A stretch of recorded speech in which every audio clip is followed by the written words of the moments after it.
कृष्ण लला हम आएंगे मंदिर वहीं बनाएंगे, कृष्ण लला हम आएंगे मंदिर वहीं बनाएंगे। रात्रि में 2 बार कल मेरी नींद खुली और दोनों बार मुझे ये लगा कि भगवान कृष्ण मुझे निर्देशित कर रहे हैं कि मैं अपनी पार्टी नेतृत्व को उनका संदेश पहुंचाऊं कि आदरणीय योगी आदित्यनाथ जी मथुरा से चुनाव लड़ें।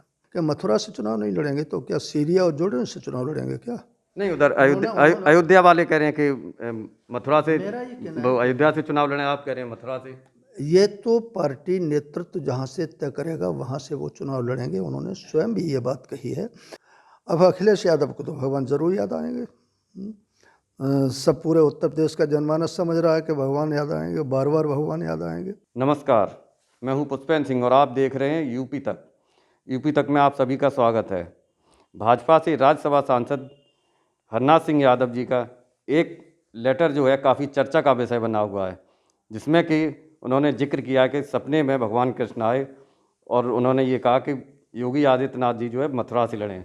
क्या है ये पूरा मामला, आइए विस्तार से इस पर चर्चा करते हैं। हमारे साथ हैं राज्यसभा सांसद हरनाथ सिंह जी। हरनाथ सिंह जी, आपका हार्दिक स्वागत है। बहुत बहुत धन्यवाद।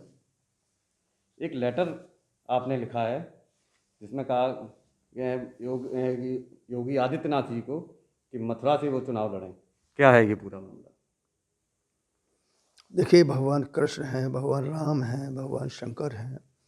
इस देश की पवित्र मिट्टी की सुगंध है और वो इस देश के कण कण में समाये हुए हैं। जो भी कुछ हलचल होती है किसी भी प्रकार की, वो उन्हीं की इच्छा से होती है। और जो अपने यहाँ कहा भी जाता है कि बिना भगवान की इच्छा के पत्ता भी नहीं हिलता है। मुझे रात्रि में 2 बार कल मेरी नींद खुली और दोनों बार मुझे ये लगा कि भगवान कृष्ण मुझे निर्देशित कर रहे हैं कि मैं अपनी पार्टी नेतृत्व को उनका संदेश पहुंचाऊं कि आदरणीय योगी आदित्यनाथ जी मथुरा से चुनाव लड़ें।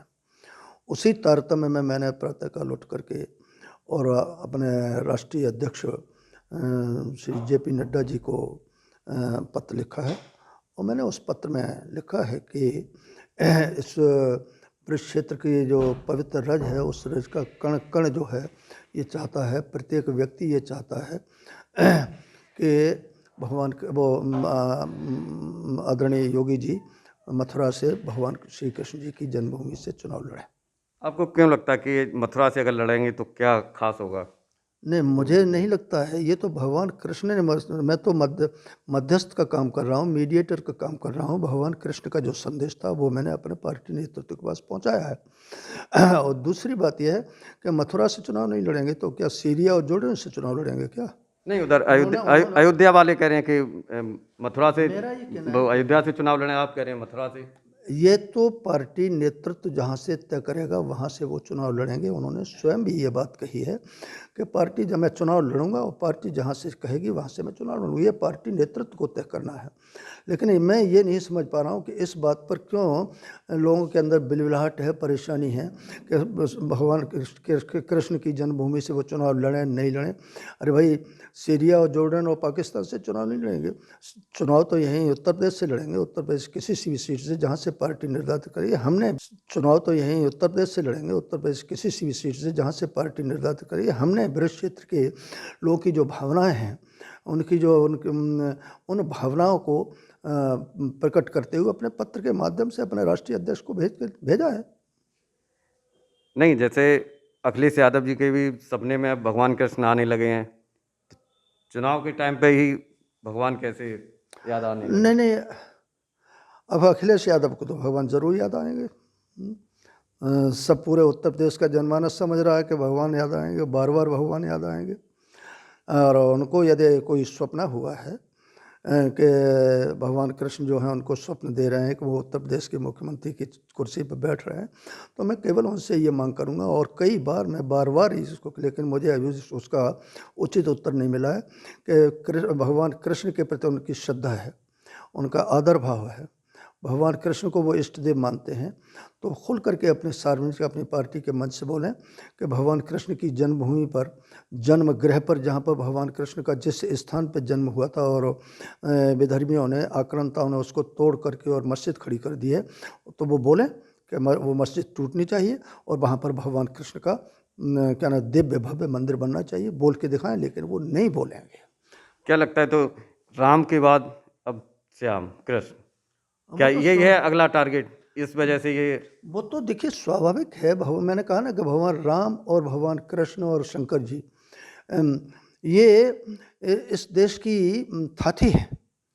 इनको यदि अलग से कर दिया जाए भारत भूमि से तो ये जो भारत जिसको हम कहते हैं वो भारत नहीं रह जाएगा। तो भगवान राम का काम होने जा रहा है, पूर्ण होने जा रहा है।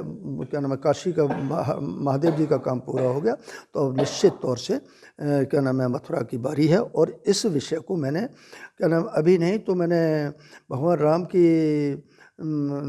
को लेकर के जब सर्वोच्च न्यायालय का फैसला आया था उसके 12वां दिन मैंने संसद के परिसर से मांग किया था कि भगवान कृष्ण की जन्मभूमि पर जो अवैध कब्जा है वो हटना चाहिए, मंदिर बनना चाहिए। उसके बाद मैंने अभी सदन के अंदर 9 दिसंबर को कांग्रेस ने हिंदुओं के साथ कितने कितने छल किए हैं, पाप किए हैं, अपराध किए हैं, उसके ऊपर एक मैं शून्यकाल मुद्दा उठाया था कि कांग्रेस ने पूजा स्थल 1991 बनाया है, वो जो है असंवैधानिक है, अतार्किक है और वो करोड़ों हिंदू धर्म और दूसरे लोगों के जो है भगवान कृष्ण के प्रति श्रद्धा रखते हैं उनकी भावनाओं पर कुठाराघात करता है। और जो धर्म पालन की जो स्वतंत्रता मिली हुई है संविधान में, सर्वोच्च न्यायालय का फैसला आया था उसके 12वां दिन मैंने संसद के परिसर से मांग किया था कि भगवान कृष्ण की जन्मभूमि पर जो अवैध कब्जा है वो हटना चाहिए, मंदिर बनना चाहिए। उसके बाद मैंने अभी सदन के अंदर 9 दिसंबर को कांग्रेस ने हिंदुओं के साथ कितने कितने छल किए हैं, पाप किए हैं, अपराध किए हैं, उसके ऊपर एक मैं शून्यकाल मुद्दा उठाया था कि कांग्रेस ने पूजा स्थल 1991 बनाया है, वो जो है असंवैधानिक है, अतार्किक है और वो करोड़ों हिंदू धर्म और दूसरे लोगों के जो है भगवान कृष्ण के प्रति श्रद्धा रखते हैं उनकी भावनाओं पर कुठाराघात करता है। और जो धर्म पालन की जो स्वतंत्रता मिली हुई है संविधान में उसको अवरोध खड़ा करता है। और उस कानून में यह भी है कि कोई भी नागरिक इस कानून के खिलाफ अदालत में नहीं जा सकता। मैं पूछना चाहता हूँ कांग्रेस के लोगों से कि ये कौन सी वो धारा है, कौन सा प्रावधान है जिसके अंदर आप किसी भी नागरिक को सुप्रीम कोर्ट जाने से, न्यायपालिका में जाने से आप रोक देंगे? तो कांग्रेस का जो चेहरा, चित्र, चरित्र, चाल हमेशा हिंदू विरोधी रहा है, आज भी हिंदू विरोधी है। समाजवादी पार्टी का चेहरा, चित्र, चेहरा पूरा हिंदू विरोधी है। और वही तो समाजवादी पार्टी के, उसी पार्टी के तो अध्यक्ष हैं जिस पार्टी के मुखिया ने अयोध्या के अंदर कार सेवकों को गोलियां चलवाई थी, मौत के घाट उतार दिया था। तो इसलिए भगवान कृष्ण का मंदिर बनना चाहिए और मुझे खुशी होगी और सारा देश ये चाहता है।